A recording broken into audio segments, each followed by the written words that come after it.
Fifth Hour Radio Show. Greg, can you tell us a little bit about yourself? How long you've been in the profession that you're in? And I know you're a videographer, but can you tell us why you chose that to be your career? And well, actually, I started in high school taking still pictures back then. Back in let me see, it was like 70, 72, I graduated from Glen Cove High School in Long Island, and taking pictures basically allowed me into everything for free back then. I got into the football games, the basketball games, I got all the dances, I got to cover everything around town. It was a pass that let me into everything.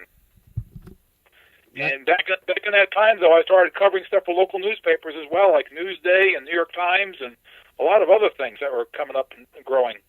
You also have a military background as well. Can you tell us a little bit about your military career? Why did you join the military? Well, right out of high school, back then in 1972, the war in Vietnam was going on, and you had a choice back then of waiting till you got drafted and got sent overseas, or joining up and getting to pick the job you wanted to have. So I decided to walk in a recruiter, and initially I was going to go into the Marine Corps, but this Army guy walks around the corner, peeks his head in when the Marine guy was getting coffee, and said, "Hey, we got photography in our Army too. Come on over here and talk to me for a minute." So next thing I know, I was in the Army down at Fort Dix, New Jersey, and a few months later, I was a photographer in the Army. Well, you've been a part of recording some of not only America's but the world's historical events. What kind of preparation goes into one of these epic campaigns, being part of that? Well, the Army helped me do a lot. I mean, I was stationed at West Point, where my son is now a cadet up there, and got to cover a lot of history and things that were in the making, and guys like Omar Bradley and General Abrams and a lot of things. I mean, actually back then we had the first entertainment shows at West Point. Had a young guy that came up there with a long beard back then, and he was starting a band called the E Street Band back then. And him and a guy named Clarence Clements, he had met up with that weekend, come up to Newburgh, New York, and West Point, and did a show. And the rest of Bruce Springsteen's history is history. That's awesome. But yeah, so I got to photograph a lot of these guys early on in life and stuff. But then I got stationed overseas, and it was during the time of the Cold War, so I got to go all over Europe. I got to go up to Berlin and go on into East Berlin at one point to take some pictures and stuff. And there was just so much stuff going on then. And then I came back to Washington, where I was assigned to a military intelligence place, where I was in a building with no windows, and it took me, I had to go through 14 locks to get to my work every day. Oh, man. And we had to change the combinations every 2 weeks. And then from there, I got hooked up with the White House and assigned to working with Ronald Reagan during his inauguration. And then I worked at the White House for a while. And then I got stuck to a place at Fort Hood, Texas. And I had to put on a uniform and go running in the morning. I go, what the hell is this stuff? This ain't what I'm used to. What's going on here? And then I got out of the Army and decided, there was no money in the Army. And I couldn't do what I wanted to do. There was a lot of stuff going on around the world, and I couldn't go do it because of my security clearance and stuff. So I got out, and I hooked up with a guy by the name of Oliver North. Oh, Ollie. And I stuck with Ollie, and we worked together during Iran-Contra, and I was running around with the Contras down there, coming back and showing them pictures and stuff. And then after all this stuff was done, I started working with him. We started a company called Guardian Technologies, making ballistic body armor for police officers and stuff.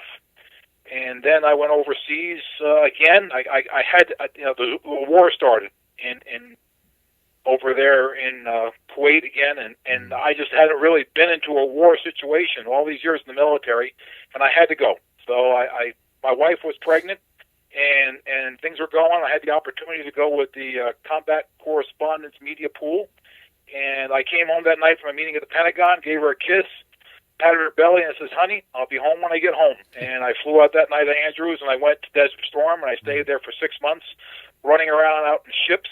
I was out with a SEAL Team 5 team. Wow. On the USS Kurtz. I was at Al-Kharj Air Base, and I was the first guy into Kuwait City when the war started. Actually, one of the greatest stories was I needed to get to the front lines during the war. And General Bull Keys, Marine general up there, kept saying, no media up here. And I was back in Dhahran with everybody else, just pounding the sand back there, waiting to get out of there. And I wrote a note to his aide, and I says, "Dear General, keep in mind the Iwo Jima Memorial wouldn't be there today if Joe Rosenthal didn't take the picture." Right. And the next thing I knew, they were calling me saying, "Get this guy up to the front lines. We want to have him up here." So, so that got me up to where I needed to be, and I got the best pictures. So you're known for being on the front line in the middle of the action. When you're in the field, do you rely solely on intel, or does intuition play a part? A little bit of both. A lot of it is prep before you go somewhere. You really got to know your stuff. There's nothing more horrible than to travel somewhere and get there, and then come back and go, I was like 20 feet away from something, and I could have done something. I could have taken pictures of that. I could have met so and so. I could have worked on something, but you didn't know about it. So you really got to prep for this stuff and know as much as you can before you get there. Well, talking about Desert Storm, that's a pretty harsh environment. What kind of havoc does the harsh environments you've been into play on your recording equipment? Oh God, the dust is horrible. It kills everything. When I come back, I got a great insurance policy for my camera equipment. It's kind of pricey. Yeah, they probably hate to see you coming, don't they? Oh yeah. I mean, when I come back, that dust and grime gets into the elements of the lenses and stuff. You try to keep it out, and you can't change lenses at all in those environments ever. That's why you see a lot of guys walking around with 2 or 3 cameras. Because you put the lens on, you leave it there. But you get dust in there. I find it's like talcum powder. Once it gets in there, you can't get it out. And basically, it destroys everything. So you just plan on wasting all that equipment. I was over I went to Bosnia in 1996. I was supposed to go over there and photograph the M1 tanks coming over the South River as they were coming in, and I had to sleep for 30 days in the snow. Oh, it was everything I had with me was on my back, and that was it. I carried limited amount of clothes, equipment.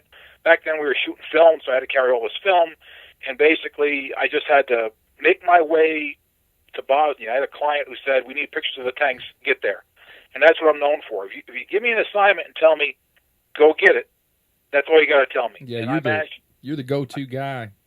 Well, it was a fun trip. On that one, I managed to I flew to Germany, went down to Munich, took the train down towards Prague, got to a little teeny room the size of a closet. I couldn't even fit in the room. And then the next morning, I was wandering around trying to find some way to get into Bosnia because everything was shut down. And I went to this air base, and there was a guy there, and he must have been flying for the CIA because, I had this look. I walked there. I got the sunglasses and his backpack and all his gear, and he says, just nods at me. He says, "Okay, no problem. We're leaving in about 20 minutes." I go, "Okay." We get into this plane, and the plane is full of bullet holes in the floor. Oh, boy. And he says, "Don't worry about it. It'll be okay." And we flew down into Sarajevo. And then I managed to hitch a ride. I wanted to get out of there because that's where all the stuff was going on. I managed to hitch a ride up north to team up with the U.S. troops, and there were no bases. There was no place to sleep. Basically, you just rolled up next to a tree in like 2 feet of snow and just spent the night there, freezing your butt off. And I came down with a serious case of bronchitis while I was there. But I got the pictures, and I was there about a month or so, and I got out with the stuff. We're talking about pictures and shots and compounding that with where you're at. Have you ever been in a circumstance where your recordings were confiscated, and did you get them back if they were? Yes, there was only one time. I was out photographing the SR-71 at Beale Air Force Base many years ago. We were taken up into the plane and did air-to-air stuff for the SR-71 spy plane. And when we came down, we were able to go around and take pictures inside the hangars of this plane, which was an amazing plane. And when they fuel the thing, the fuel actually pours out of all the crevices of the plane. It just leaks like a sieve. And then you got to load the thing up, get it out, fly it up as quick as they can so that the metal expands and seals up all the joints so the fuel doesn't leak out. And I'm taking pictures of this stuff, and I had this officer come up to me from the Air Force. He says, "We got to take your film. We got to screen it, make sure we understand you may have photographed some stuff that was real sensitive, but we'll get it back to you." And it was like 3 weeks later when I finally got my film back from those guys.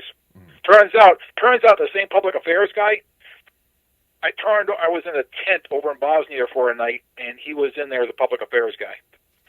So, many years later. Well, but otherwise, no, I never had anything really confiscated. I've had people tell me can't take pictures, and that was a big problem during Desert Storm.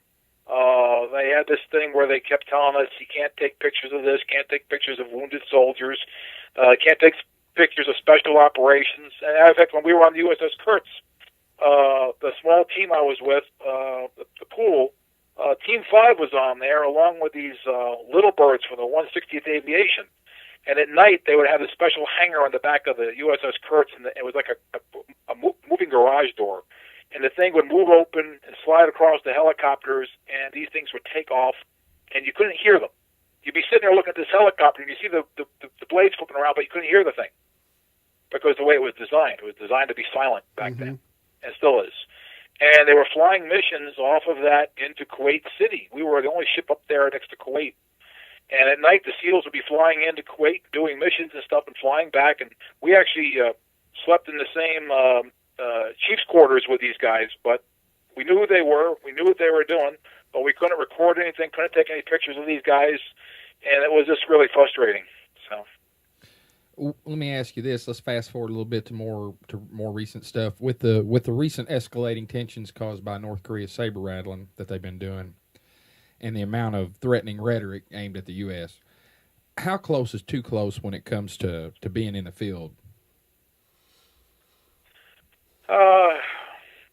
I don't know. I don't think you're safe anywhere out there anymore. I mean, with given IEDs and terrorism and stuff like that, the front lines are the front lines, but there's always be some infiltrator in the back that's coming to get you, and you never know. You just got to be on alert all the time.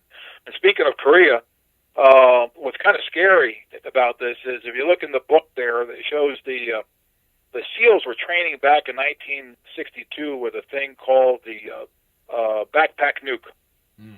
It was a W-54. It was the smallest atomic weapon we've ever designed, the size of a basketball. And this thing was like a 10-kiloton bomb. It could take out basically half of Washington, D.C. Crap. Now, that was back in 1962. This is the time before we had microelectronics and all of today's wonderful high-tech stuff. So you can imagine if we had a bomb back then in '62 that could do that, what could today's technology produce smaller and better? Yeah, I mean, that's just the thing with North Korea. We really don't have a lot of intel on them, do we? No, and here's another scary thing. A friend of mine works at the State Department Arms Control and Securities offices there. And his deal has been over the years to make sure that we have these treaties in place for ICBMs, atomic bombs, and all kinds of stuff, and chemical and biological stuff. And I asked him a couple weeks ago, I said, is it possible for the Koreans to touch us? And he says, hell yeah. He says, they don't need to have a missile that comes flying over the Pacific Ocean and hit California or something. He says, all they need to do is have the capability of putting a missile straight up in the air and putting it into space. He says the world takes care of everything else. This thing goes straight up, the world turns around, and then all of a sudden it just drops back straight down again. That's all. All I got to do is go up and go down.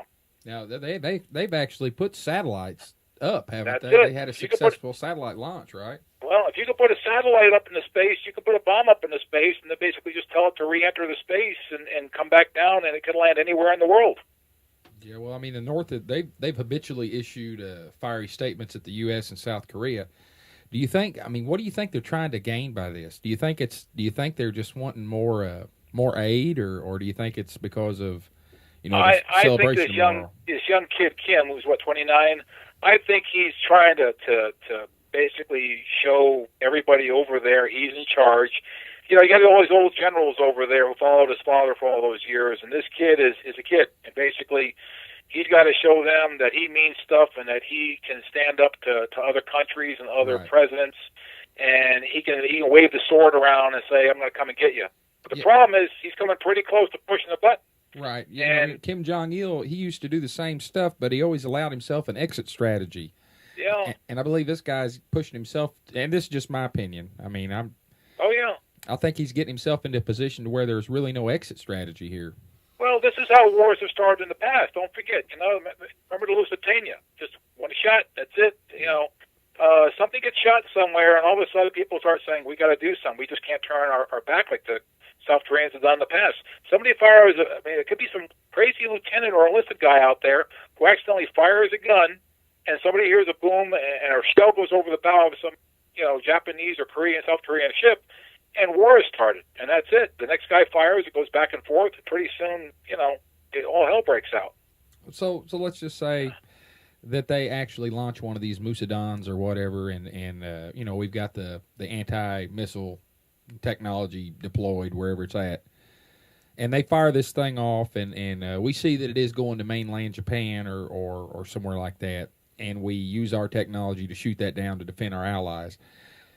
How does China play into all this? Well, before it even gets to that, imagine in Desert Storm, for instance, we had, as a matter of fact, even in the last war in Iraq, the biggest fear we had was the use of chemical and biological weapons. Right. Think of what that did to our troops during Desert Storm and stuff. We had guys running around in mop gear and gas masks and stuff all the time. And people were in a panic. It was a psychological effect that really scared our troops. We were running around with atropine injectors. We were taking pills and everything else. Oh, my God, what happens if the nerve gas hits our troops?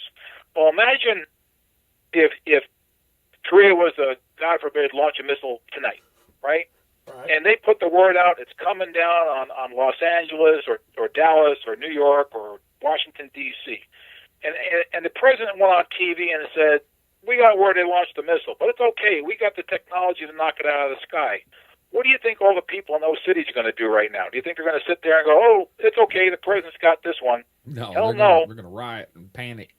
They're going to have people getting in their cars with everything they can carry, loading up and heading out of those bridges and getting out of town as fast as they can. And there's been movies made on this stuff. And people are going to be running out of town as far away as they can by the millions. And that's when people start running over each other. People start cleaning out banks. People start shooting each other. And that's terrorism. And this guy doesn't have to have anything on that missile. He can just sit there and say it. But right. People are going to panic, and they're not going to put their faith in the government to shoot down that missile because what if they miss? Right. And it's been said that North Korea is the masters of deception. Yeah. So given your expertise, what do you think is going to come out of all of this? Hopefully, I think it's just going to die down. But you know what? I mean, if anything ever happens, I think it's going to be more of a limited engagement between the North and the South. I think they're going to, and I've been over to the DMC before, too. It's all these rice paddies up there. The South has got landmines all through the rice paddies and stuff, and a little bit of mountains that go between the border up there. And it's, I mean, you can fire artillery from the border up there and hit Seoul, Korea. It's only like a 30-minute ride away, 25-minute ride away from the border. So, I mean, they're going to allow shells back and forth at each other. And, where can people go? I mean, we can't, our troops can't pack up and go anywhere. Where are they going to go? It's a small country, about the size of New Jersey. Well, even if this does die down, I mean, history tells us that it's going to just repeat itself, right?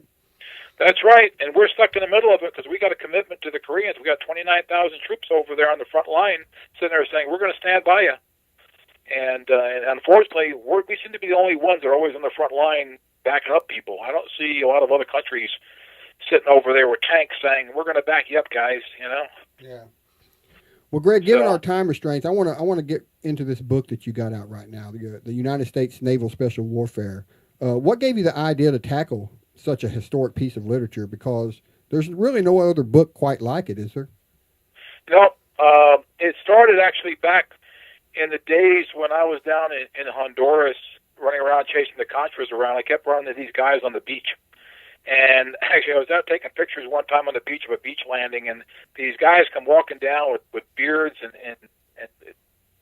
short pants, shorts on, and sandals and flip-flops. And I started taking pictures of these guys, and I had a public affairs guy come running out, jumping on me, saying, you can't photograph those guys. You can't photograph those guys. And I go, well, why not? Well, they're Navy SEALs. You can't photograph them. Turns out they were beach masters. They weren't SEALs. Mm-hmm. But the guy went into a panic about this whole thing. And it started making me wonder, well, who the hell were the Navy SEALs back then? And Life magazine did a little piece on a couple of the guys back then who were in El Salvador, how they were working and what they were doing and stuff. But nobody knew much about these guys. And whenever there was a story done on them, it was always the same thing. It was guys going out to Coronado, going out to the beach, watching the guys pick up the logs, run into the boats, into the surf, come back out, roll around in the sand, go into the swimming pool, And that was about it. That's all you ever saw. Book after book had nothing to do with this BUDS training, the basic underwater demolition school. And that's all you ever saw was guys out there running in the sand picking up logs. But you never got to see the guys beyond that. And as more and more things developed, I really wanted to find out more about these guys and the history of these guys. And back then I wrote to the commander, who was then Admiral George Worthington. I still got his letter in my files here today basically saying, sorry, can't do it, too busy, don't want to do this. And here, like 20 years later, Admiral Worthington, now retired, was one of my main writers on this project, and he helped open up a lot of doors with all the admirals. And we went out there about 6 years ago and sat down with Admiral Joe McGuire. And we said, we want to really do everything. And he said, well, you know what? Nobody's ever told the whole story. It's always about the SEALs, but the SEALs make up about 2,400 operators. But there's about 20,000 support personnel there who support the SEALs, about 20 support people for every SEAL in the field. And he says, I want you to show the intel guys, the comm guys, the armorers, the medics, the chaplains, the logistic guys, all these guys that make up naval special warfare. We wanted the SEALs are the tip of the spear, and they always get all the publicity, but everybody forgets about everybody else, and all those other people die in the battlefield as well with the SEALs as well, and including women. So he said, if you do it all, we'll let you out there to do it. And at that time, they were also recruiting heavily for the SEALs, and they basically said, you got open doors. Go anywhere you want. Do what you want. And so long as we can screen the pictures you take with us for security, we'll let you go wherever you want to go. Now, is this book just a history of naval special warfare, or do you go into detail concerning specific missions and such? A little bit, not too much, because there's so much stuff in there. We actually start back in the days of the OSS Maritime guys, the predecessors of the CIA. And their special boats, they had canoes back then that had little motors in them. They had all kinds of gee whiz James Bond stuff. And then it goes into the UDT guys, and then when Dr. Lambertson developed the LaRue. The LaRue is basically the scuba gear of today, the underwater breathing apparatus. Mm-hmm. And his inventions and stuff, and then it goes, the first couple of chapters have to do with all the history. And we also managed to get all of the documents declassified. It took a couple of years to do that. Even the SEALs hadn't seen this stuff.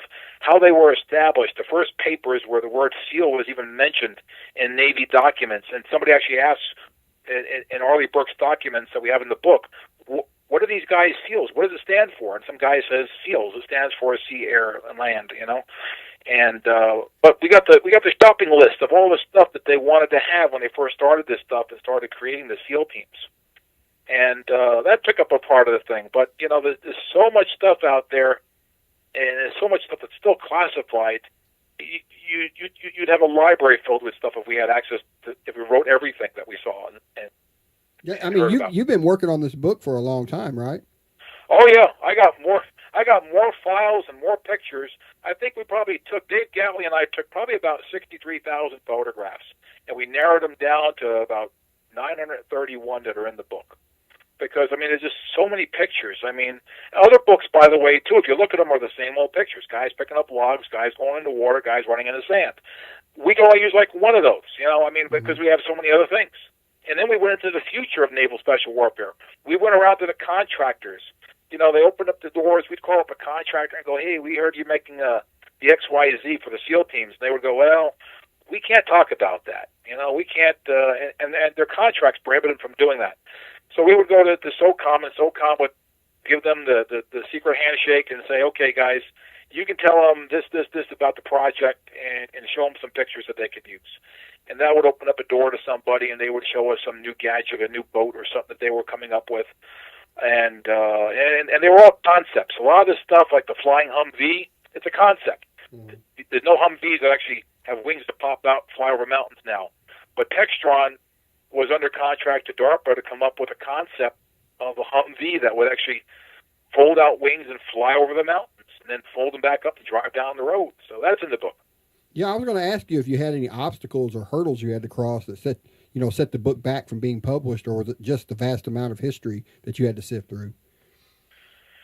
We did, because of my background, in the military and stuff, and the trust that the Navy put into us, we did a lot of due diligence on security. We actually went into, like, we have pictures of guys with AK-47s, and somebody said to me, he said, yeah, you know, don't get too good shot of those things because we don't want to show the serial number on the gun because people can track that to see where we got the gun from.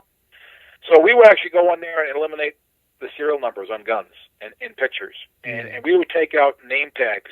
Or if a guy had a license plate way in the background or something, we would take that out of it. You'd never know in the pictures that this stuff was removed. Matter of fact, a lot of the faces nowadays with Photoshop, instead of just blurring the faces, you can go in there and alter it. You can pull a guy's chin down, pull his hairline down, pull his eyes apart a little more, and that kind of thing, until that his mother couldn't even tell him from him in the picture. You know? You could put him in a bikini. So we just altered the faces a little bit so people couldn't even tell that this was the same guy. And the guy may not like it because he's in the book, and all of a sudden it's like, that's me. It's like, well, don't look like you. Well, yeah, it is me, really. But they altered me, you know. So it's but yeah, we got to go into a lot of places. We got to go down in the Situation Room of the White House and do some stuff. We got to do the SEALs at the White House. We went into the National Counterterrorism Center in the Washington, D.C. metropolitan area, which, if you remember the TV show that Fox had called 24. Yeah. Remember that? Mm-hmm. And that's basically, that TV show was modeled after this place. It's a big room with lots of monitors on the ceilings and walls and everything else. And what they do there is they track terrorists all over the world. That's all they do. And in the past few years, there's always been a SEAL admiral who's in charge of operations there. And then they give that information out to the operators, and then people at that point decide what to do with those guys, go after them, follow them, track them down, see where they're going to lead to somebody else. So we got to go into that place and set up cameras and take pictures of, we brought all three admirals, Burt Callan, Joe McGuire, and Bobby Harwood, who's now the deputy commander at CENTCOM. The other two are retired. And we did a group shot of them in their Navy dress whites in the operations center, which is in the book. Nobody's ever done that before either. They had to basically shut the place down for a half hour and sanitize everything in there for us to do some pictures. Now, what are your expectations from putting together a piece like this? What do you hope the American people can get from reading this book? Well, it's going to be the first and last of it. I guarantee you the SEALs aren't going to turn around in the future, given all the publicity they've gotten in the past couple of years, and tell somebody, hey, you can go anywhere the SEALs go and photograph them and see what they do and everything else. That ain't ever going to happen again. This is the first and last time. So we are able to show people now what these guys really do, where they go, and the fact that there's a lot of people out there that work with them. I mean, we did a thing with Extortion 17. That's when the helicopter was shot down in Afghanistan, and we lost 15 SEALs, and there were 5 support people that died too. But the SEALs get the publicity. You know, a couple SEALs get killed. That's on the news tonight. Mm-hmm. But if there's 2 support people out there, it could be a cryptologist. It could be, a medic or something. They don't make the newspapers, but yet they're out there driving in the same vehicle or in the same helicopter with the SEALs. Now, is there a website for people to go to directly order this book? Yep. If you go to SEALbook.com, okay. We've got a link right there. It shows you the book, shows some of the pictures and pages inside there, and you can order it right there. Again, SEALbook.com. Hey, before we wrap this interview up, what's it like being Greg Mathieson, the man, outside of work? Do you have any hobbies? Are you a sports fan, TV shows? I try to watch a couple TV shows here or there, but I like taking pictures. I like getting out and doing stuff. I'm getting ready to go out again to, I don't know if you know Sheriff Joe. You probably heard, he's the guy you got to interview. Sheriff Joe is the guy out in Arizona who's, he's having a lot of problems right now, but he's the guy who started up women chain gangs. Okay. Out there. And I went out and did some stuff with him years ago, but right now they're trying to recall him in an election, even though he just won by a landslide recently. But he's the guy who puts the prisoners inside of tents, figuring if they're good enough for our troops, they're good enough for his prisoners, feeds them bologna sandwiches, and puts them out in the streets in chain gangs during the daytime in striped suits.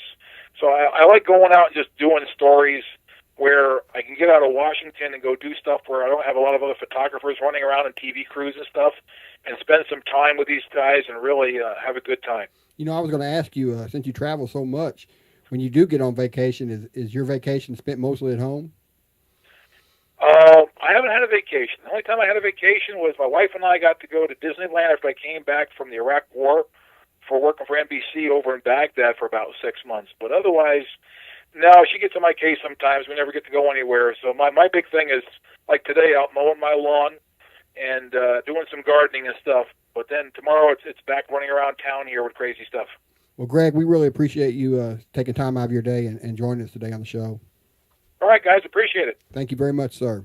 Thank you.